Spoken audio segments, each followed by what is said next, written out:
Hi all, welcome to your next Pack Pro video regarding handling feedback in the workplace. Today, we'll be learning to recognize the value of feedback as a tool for professional growth, how to differentiate between personal identity and professional performance, some strategies to manage emotional responses, and how to develop an action plan using SMART goals. Let's talk through why feedback is so important. Firstly, it helps our growth and development. Think of it like a mirror. It's showing you what's working and what could be better. Feedback highlights both our strengths and areas for improvement. Secondly, it builds self-awareness. Just as looking in that mirror, we sometimes have blind spots, and people will point out things that we hadn't noticed when we first looked into that mirror. So feedback helps us see things from another perspective. This awareness is critical for our professional growth. Thirdly, it improves performance. By acting on feedback, you can adjust and improve your work, leading to better results and efficiency. Sometimes the result of that also opens doors for us to grow within the company. Think big promotions. It also shows that everyone involved is invested. If a manager or colleague gives feedback, it shows that they care enough about your work to help you succeed. And once you act on that, it's a signal of trust and support, not only critique. Seeing feedback as an opportunity rather than a threat is a characteristic that most employers want to see within their new graduates. You taking feedback seriously and being intentional shows openness and humility. Lastly, it encourages a growth mindset. Seeking out feedback and receiving it allows you to become someone who embraces challenges and adapts quickly, helping not only our professional development, but our personal development as well.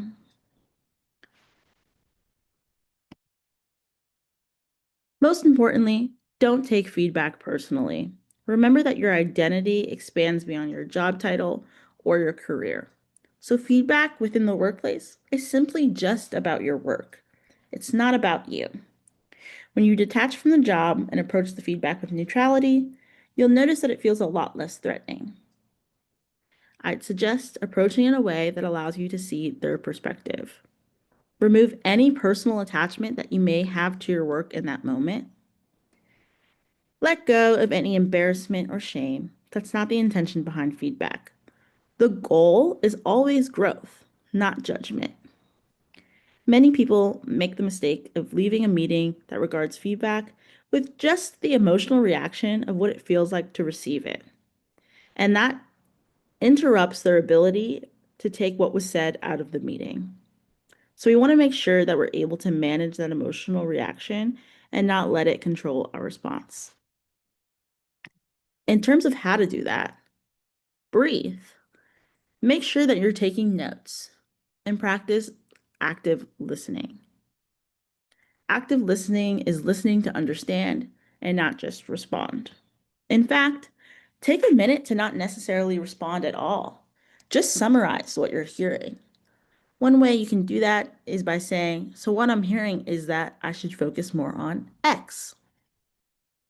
If you find yourself becoming defensive, reframe the feedback to self and understand that the person who's suggesting the feedback just wants to see you succeed and improve.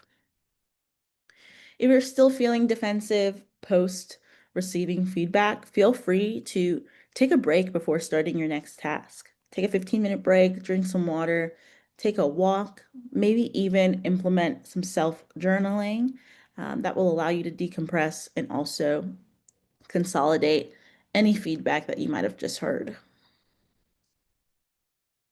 Remember, see feedback as an opportunity and not a threat. It's revealing both your strengths and areas to develop, and embrace a growth mindset. If you find yourself feeling defensive, I encourage you to desensitize yourself by seeking feedback intentionally. Start asking people for feedback throughout your daily projects and tasks. After you've received feedback, you want to make sure that you're turning it into action. You can do this by creating SMART goals to foster accountability. And remember, Schedule a follow-up meeting to review your progress with your manager or colleague, whomever has given you that feedback. SMART goals stand for specific, measurable, attainable, relevant, and timely.